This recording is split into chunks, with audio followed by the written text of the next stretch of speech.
Grüß, willkommen in einem and in another video. Welcome to another exciting video, in this case episode 21 of my organisational series of videos. In this video I'll provide a detailed view of the German TO&E at Normandy on the 6th of June. I'll only be covering the formations initially involved as well as any other formations which were close by.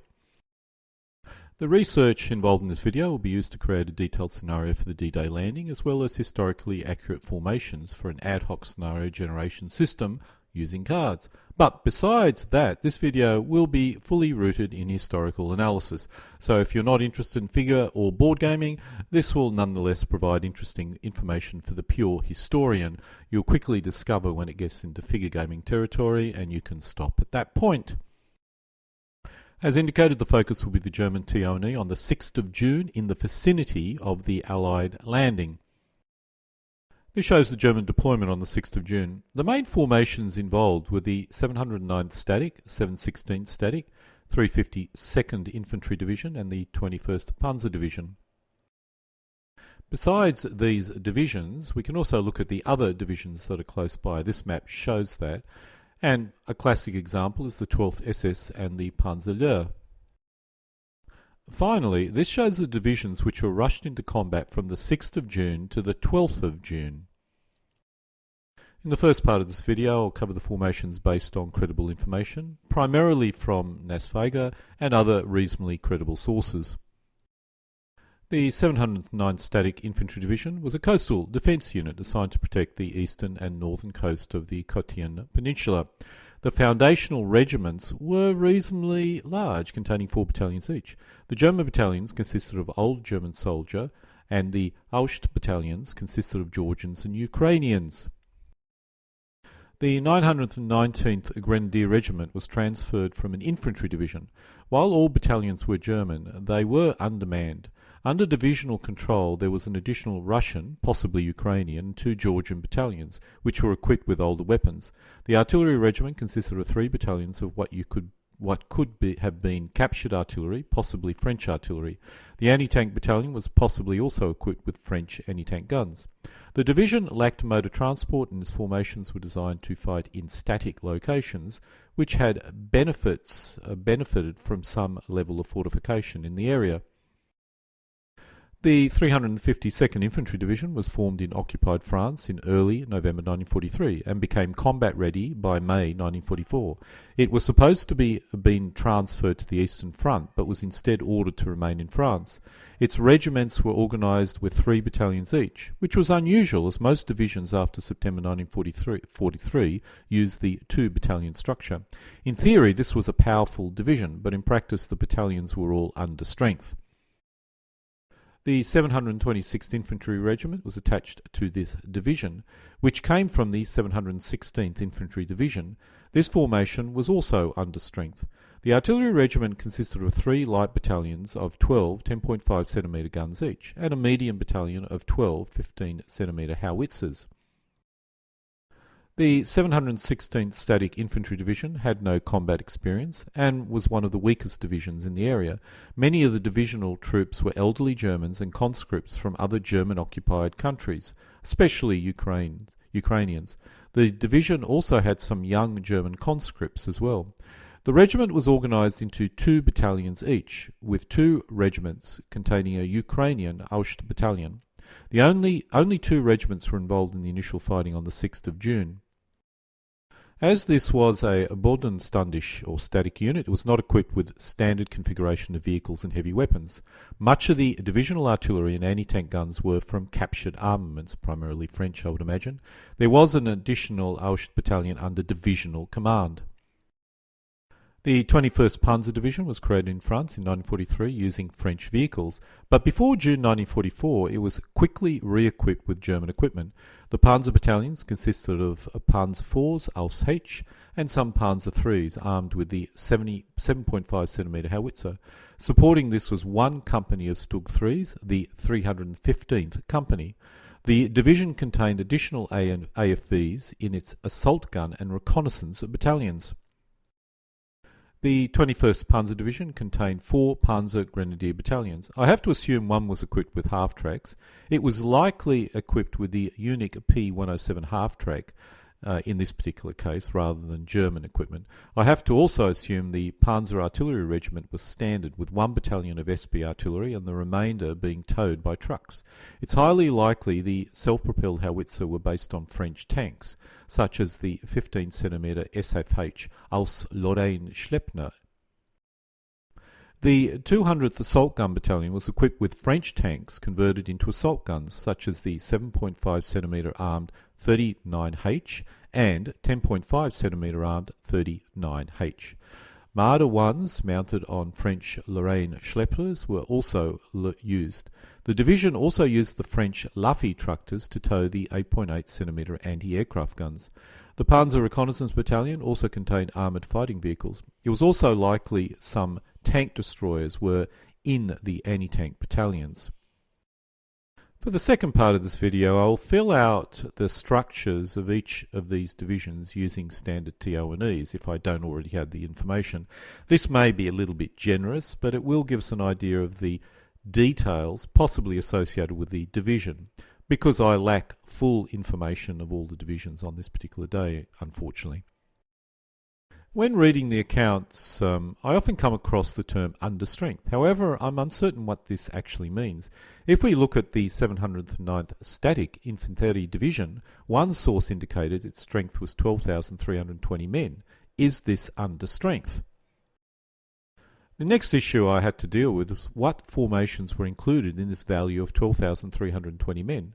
The Niehorster source excludes the attached 919th Grenadier Regiment of 3 battalions from the formal structure of the division. The other issue was how much supporting formations were included in this division.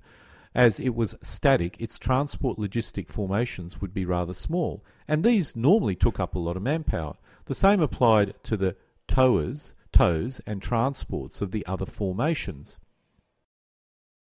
If I assume there was no transport or supply formations, no medical battalion and minimal other troops, and only look at the formations listed in my sources, the division consisted of 14 infantry battalions, 3 artillery battalions, 1 anti-tank battalion, 1 engineer battalion and 1 signal battalion, for a total of 20 battalions. If we divide this into our 12,380 men, we arrive at an average of 616 men per battalion. At 616 men per battalion, we are getting to what would be considered a reasonably full-strength infantry battalion in 1944. I would suggest the infantry companies were full strength, but the supporting formations were reduced in strength from a typical 200 men to, let's say, 160 men or so, due to a lack of mortars in these formations. This does tell me the formations were probably not under strength in terms of actual manpower. I suspect the real issue was a lack of supporting weapons, such as medium machine guns and mortars. I also suspect that this also applied at regimental level, with a lack of the typical infantry heavy weapons found in a normal infantry regiment.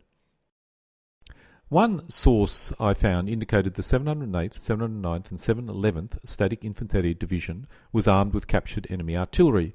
These 3 divisions were armed with ex-Soviet 7.62cm FK-288s, which is basically the ZIS-3 from the Soviets, 12.2cm FH-396, which were basically the 122mm Model 1938 howitzers from the Soviets, ex-French 10.5cm and 15.5cm howitzers, and ex-Czech 10cm LEFH-14/19 howitzers. Even the regular German infantry divisions contained captured artillery. The 326th Infantry Division, for example, was armed with some ex-Soviet and some obsolete artillery guns. 6 batteries of Artillery Regiment 326 were armed with the 12.2cm FH-396, which is the Soviet 122mm Model 38 howitzers, and 3 batteries had old 10.5cm LEFH-16 guns, which go back to World War I, not even at the end of World War I. Let's now look at the 346th Infantry Division. This was armed with ex-Soviet 7.62cm FK-288s, which is basically the ZIS-3 guns, 12.2cm FH-396 howitzers, which is basically the Soviet 122 Model 1938 howitzers, and ex-French 10.5cm howitzers.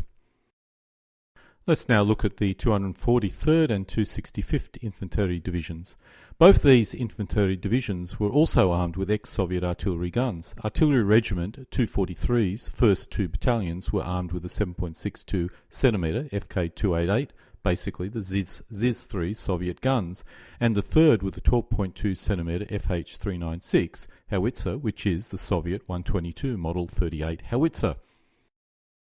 The Germans did use a host of French anti-tank weapons after 1940. However, these were normally converted weapons and were reasonably effective, at least initially. I'm uncertain if any unmodified French anti-tank guns were used by any of these divisions. If they were used, it would have been at regimental level. It's clear from this picture of captured anti-tank guns the Germans were still using 3.77mm anti-tank guns, so it's possible they may have been using the French 25mm anti-tank gun as well. The first detailed or estimated detailed structure we'll look at is the 352nd Infantry Division. This division used a 3-battalion regiment, so was reasonably powerful. It lacked experience and possibly some training, and some of its equipment may have been captured enemy weapons with its associated issues, but on paper it was a reasonably powerful German infantry division.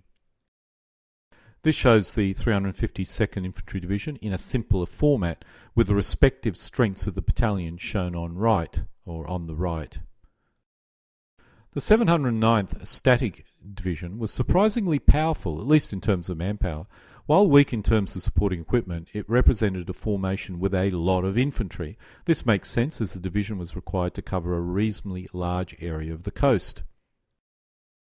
The 709th Static Division mainly consisted of 14 infantry battalions with minimal supporting formations. The 716th Static Division was considered the weakest of all the divisions, and I have downgraded its quality accordingly. With the 2-battalion regimental structure, its regiments were also rather weak, but it still represented a lot of infantry which could cover the front line. Its main issue was a lack of training and familiarity with the area it was defending. This shows a simpler format. As with the 709th Static Division, this division is primarily all about its 7 infantry battalions and not really much else. The 21st Panzer Division, after it was equipped with German tanks, was a very powerful division. It did not have any Panthers, but the tanks it did have were more than adequate. I'm uncertain if there was a Panzergrenadier battalion equipped with half-tracks, but I have to assume there would have been. It's likely the half-tracks used were French half-tracks, as this division did use a lot of French equipment. In a simpler form, showing also strengths on the right, the 21st Panzer Division at battalion level was similar to the official structure, as well as almost being full strength. While I normally rarely expect divisions to be in full strength, particularly in 1944 in most cases, I was surprised how complete or how up to strength the divisions that we've covered actually were. In retrospect, these divisions were all formed between 1942 and 43 and had been sitting around waiting for the Allies to arrive, so they would not be under strength due to combat. However, in terms of manpower, they were close to their standard strength. On the other hand, in terms of equipment, the static divisions probably did use suboptimal equipment, or there was a lack of support equipment overall. On the other hand, the Standard Army Division all looked to be powerful and up to strength. Perhaps my sources were faulty, but this seems to be my personal conclusion. Over the following 12 days after the invasion, a number of additional German divisions arrived. These list these divisions from Cherbourg to Caen. This ends the historical section of this video. The end of the video will contain some gaming material, that's from this point onwards, which may not be of any interest to those who are not interested in gaming, but it's short, so perhaps you'll still enjoy it. The first thing which struck me was when I looked at this battle was that I could refight the entire first 12 days of Normandy on a 3x2 foot playing area over 12 game turns, using a fairly simple set of rules such as Neusch für Punk, or basically the SPI modern battle system. Unit density was high in this battle, so I'd consider scaling down from 1 to 60,000 to 1 to 20,000 ground scale. The original SPI board game would typically change the unit scales when this occurred. but most of the battles were mobile with low density units in the standard rules anyway. However, saying that, it's still viable at a 1 to 60,000 ground scale. For example, in this case the Germans have 12 divisions in the front line on the 12th of June. This represents peak German unit density. Each division would contain about 10 frontline combat elements for a maximum of 150 elements. That's figure elements, or units or cardboard pieces in a board game. The front line was probably 60 centimetres long, so the elements would be too deep and almost touching.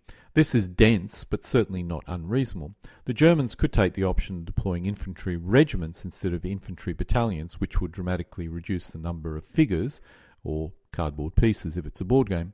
The Allies would have about 9 to 10 divisions, each of which are much more powerful than anything the Germans fielded. Beyond day 12, the unit density would require a scale-down option if you wanted to create either a figure game scenario or alternatively a board game of this battle. This is what a scale-down option would look like. In this case, I would need a 4 by 3 foot playing area, but the unit density becomes much more reasonable. The other point I noticed was with a battalion scale set of rules, and I must admit most of my examples, the normal scale is battalion scale, and the scale up would probably be regimental, that is each figure or cardboard piece would either be a battalion or a regiment. But anyway, if I go down to a battalion scale set of rules, there may not be any need to reconstruct each historical division to create a random set of cards for, let's say, an ad hoc game system, if that's what you wanted to do. You simply require a number of infantry division cards, each of which will differ, such as this one uses a 3 battalion regiment and the other a 2 battalion regiment. For panzer divisions, some would have a panzer battalion, others would not. This gives you some variety with your random card deck. For the Western Allies, where all the divisions are the same, they would differ based on what formations are attached to them. Of course, if you're recreating a historical scenario, you would need to determine the historical strength of the actual various divisions and deploy them accordingly. Using cards, as you see here, is only of value if you're going to create an ad hoc scenario based on the actual forces that were involved in the battle. Anyway, this ends pretty much the figure gaming comments of this video. And with the end of the figure gaming comments, this concludes episode 21 of my video series on the German divisions which met the Allies in Normandy on the 6th of June. Alle guten Dinge, kommen zu einem Ende.